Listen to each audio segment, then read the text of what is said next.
Assalamualaikum warahmatullahi wabarakatuh. Perkenalkan nama saya Dia Syafina Syahada dengan 3 digit NIM terakhir 011. Saya dari kelas TROA angkatan 2023. Nah, di sini saya akan menjelaskan tugas yang ke-9 yaitu tentang implementasi dan analisa PWM dari mata kuliah praktikum sistem pengendali elektrik. Oke, langsung saja. Kita akan membahas teori terlebih dahulu. Nah, yang pertama ini ada Arduino Mega. Arduino Mega adalah sebuah papan microcontroller yang berbasis Atmega 2560 yang dirancang untuk proses berskala besar karena memiliki banyak pin input atau output, memiliki memori besar, dan komunikasi serial yang lengkap.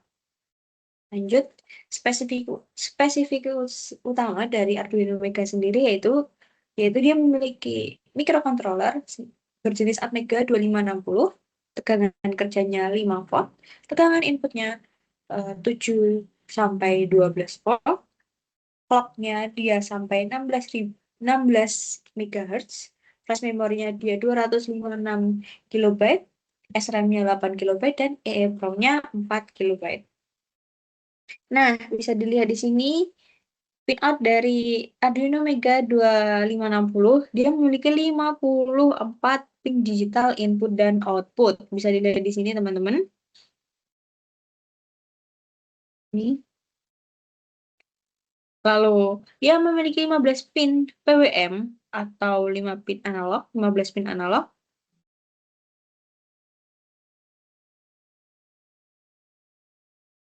Dia memiliki 16 pin analog input.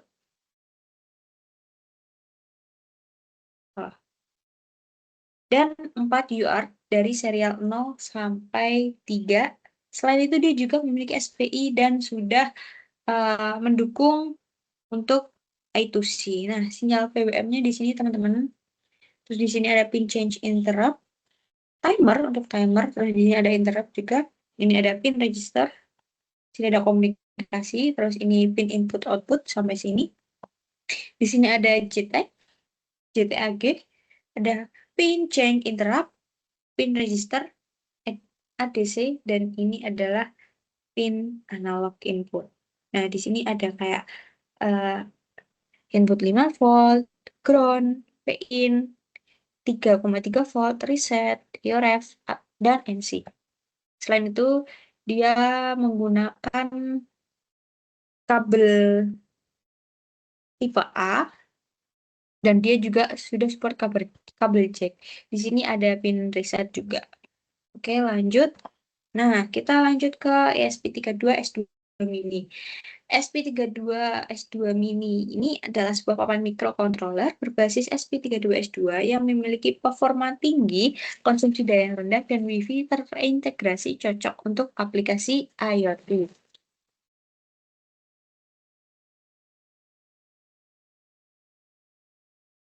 Spesifikasi utama dari SP32S2 Mini ini, dia memiliki GPU Extensa LX732 byte, clocknya hingga 240 MHz, tegangan kerjanya 3,3 volt, flash memorinya kurang lebih 4 MB, Wi-Fi-nya 2,4 GHz, dan dia sudah menggunakan USB OTG atau Type-C.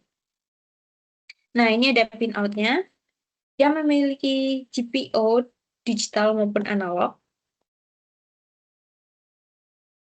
Dia juga sudah support dengan PWM, yaitu LDC hardware PWM. Terus ada ADC dan DAC, ada SPI, I2C, dan UART.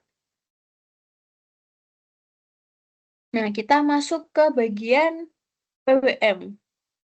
PWM sendiri adalah sebuah teknik untuk menghasilkan sinyal digital on-off untuk mengatur daya atau tegangan efektif dengan mengubah lebar pulsa. Nah, bisa dilihat di sini gambarnya.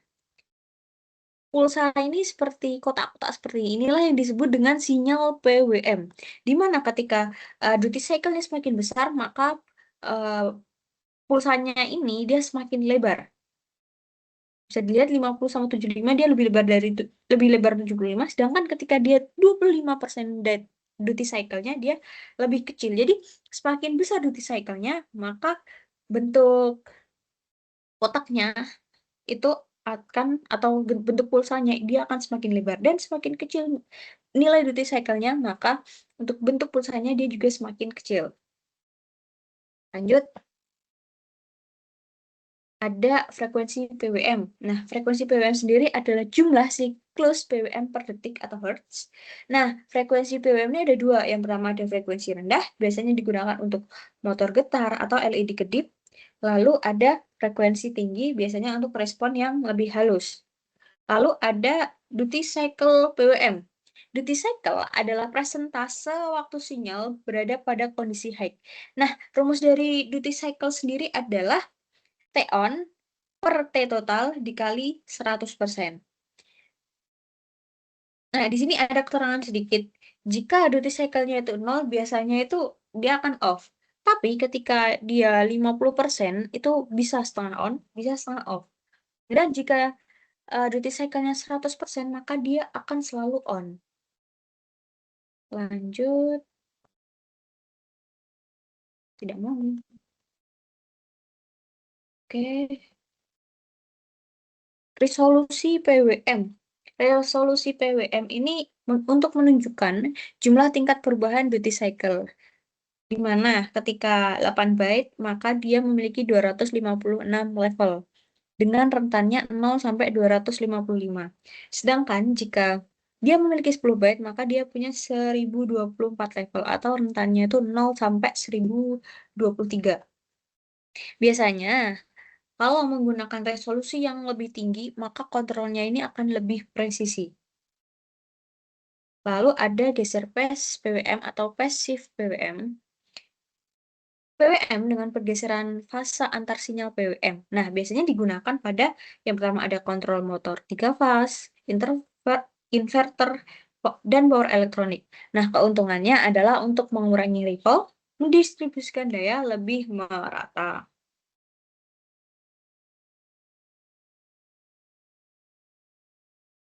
Oke, yang terakhir adalah ada jenis PWM.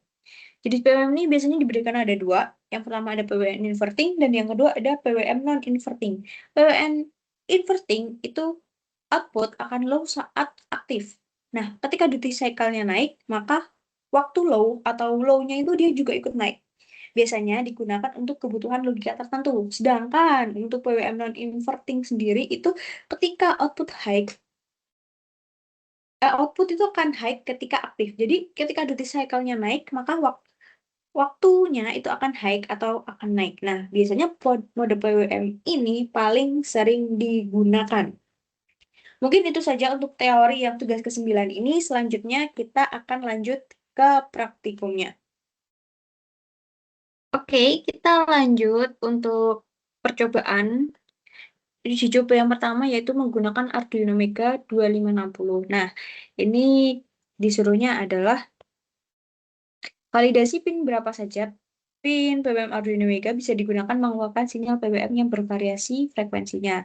Lalu download gambar pinoutnya. Lalu buat program untuk tes frekuensi dengan slider dan tes duty cycle PWM 0 hingga 100 dengan slider. Lalu kasih opsi resolusi 6 bit sampai hardware maksimal bisa di resolusi berapa. Misalnya ada di 10 bit. Oke. Nah,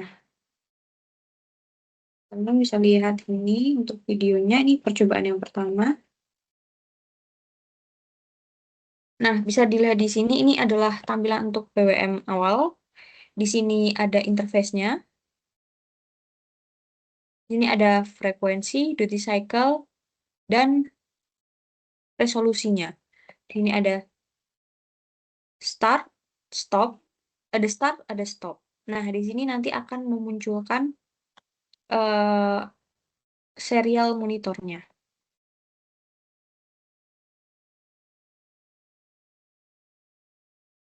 Kita akan coba terlebih dahulu. Nah, ketika frekuensi ini digeser, maka PWM ini akan berubah, di mana nilai dia akan semakin kecil. Nah, begitupun sampai ini di full, full ke kanan, maka dia akan PWM-nya juga akan tambah semakin kecil. Nah, Tapi ketika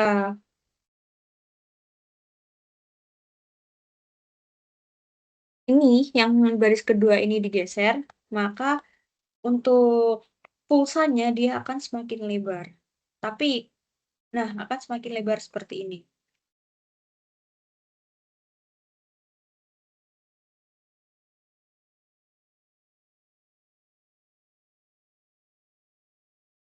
Nah ini untuk, nah jika dia di paling pojokan ke kiri, maka dia akan eh, paling kecil untuk bentuk pulsanya atau lebar pulsanya. Lalu ini ada percobaan kedua. Nah, percobaan kedua ini dia menggunakan Arduino juga, tapi untuk perintahnya adalah, ini mari kita lihat dulu. Nah, untuk yang kedua, uji coba yang kedua itu buat dua pin PWM dengan frekuensi dan resolusi optimal. Pin PWMA untuk non-inverting dan pin PWMB untuk inverting. Nah, variasikan duty cycle-nya dari 0 hingga 100. Oke, kita kembali lagi ke sini. Nah, dia menggunakan dua eh, PWM ya, guys. Ini PWM 1 dan ini PWM 2. Di sini ini ada layar interface-nya. Ketika dia digeser, maka untuk yang bagian atas dan bawah itu dia saling berkebalikan karena yang atas adalah inverting, yang bawah adalah non-inverting. Oh, sorry salah. Yang atas itu adalah non-inverting dan yang bawah adalah inverting. Di mana non-inverting itu ketika duty cycle-nya dia semakin diperbesar, maka dia akan semakin high. Tapi kalau yang inverting itu ketika duty cycle-nya diperbesar, maka dia akan semakin low. Begitupun dengan nilai PWM ini yang akan terlihat di mana ketika duty cycle-nya dia semakin besar, maka pulsanya juga semakin lebar. Sedangkan yang sini, jika duty cycle-nya semakin besar, maka pulsanya akan semakin kecil. Oke, ini percobaan ketiga. Kita lihat soalnya dulu. Percobaan ketiga. Nah, percobaan yang ketiga ini menambahkan program untuk menggeser pasal hingga 180 derajat. Oke, bisa dilihat.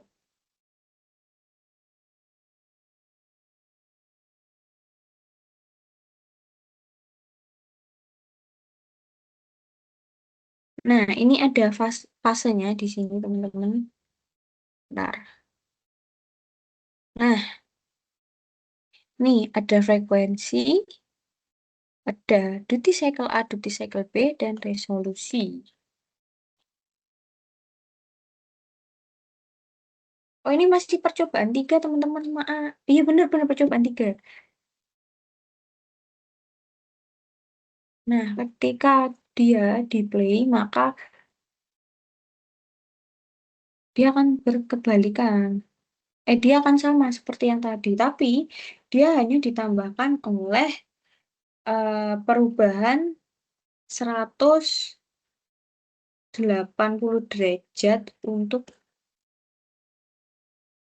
menggeser fasenya. Nah, ini jika dia fasanya digeser, maka dia akan terbalik. Kan beda sama seperti yang sebelumnya, bahwa yang sebelumnya dia di atas untuk untuk pulsanya, sedangkan yang ini dia ada di bawah.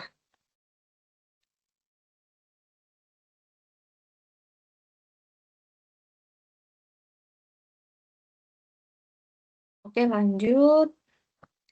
Ini percobaan 4. Percobaan 4 itu sebenarnya sama seperti percobaan yang pertama. Cuma yang membedakan adalah dia menggunakan ESP32. Sedangkan yang percobaan 1 dia menggunakan Arduino Mega 2560. Nah, untuk tampilannya sendiri itu hampir sama seperti yang sebelumnya. Di mana ada frekuensi. Terus ini portnya, ada connect disconnect-nya, ada duty cycle-nya, dan ada resolusinya.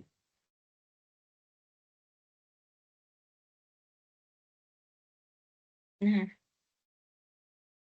Nah, teman-teman bisa dilihat di sini. Ketika nilai ketika nilai duty cycle-nya ini diubah, nah, coba digeser, maka nilai duty cycle di sini, di osiloskop dia juga ikut berubah, yaitu semakin melebar.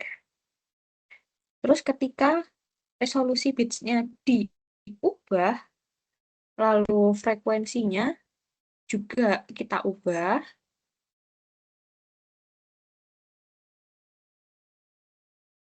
duty cycle-nya juga kita ubah di sini menjadi 41.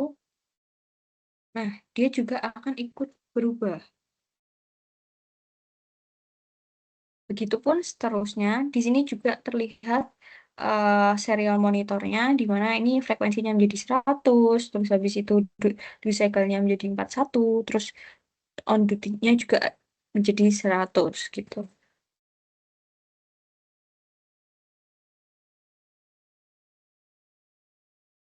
Tuh, dia berubah lagi teman-teman.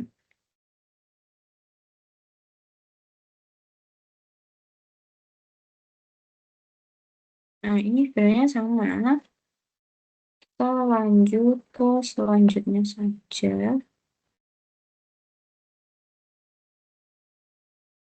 Nih, percobaan kelima itu sama seperti percobaan kedua, yang ini menggunakan ESP32. Nah, ini adalah tampilan dari interface-nya. Ada serial port-nya, connect, terus ada frekuensi, ada duty cycle-nya, ada resolusinya, terus inverting dan non-inverting, ada pasifnya. Terus di sini ada statusnya juga. Oke.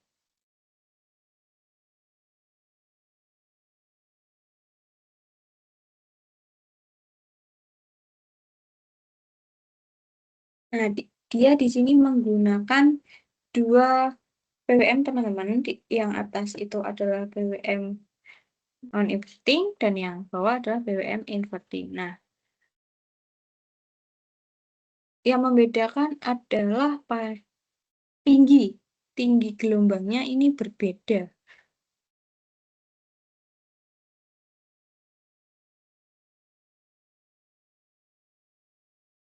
Jadi frekuensi itu untuk tinggi gelombang dan duty cycle itu untuk eh, lebar pulsa. Lalu yang terakhir, ini sama seperti yang nomor 3, di mana dia ada fase shift-nya atau dia ada pembalikan dari fasenya.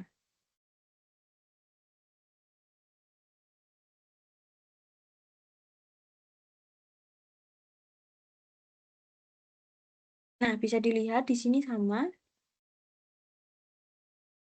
Duty, eh, ketika duty cycle-nya diubah, maka lebar pulsanya juga akan berubah. Lalu ketika pasifnya ini diubah, oh, dia akan lebih halus, teman-teman. Dia akan bergeser seperti ini.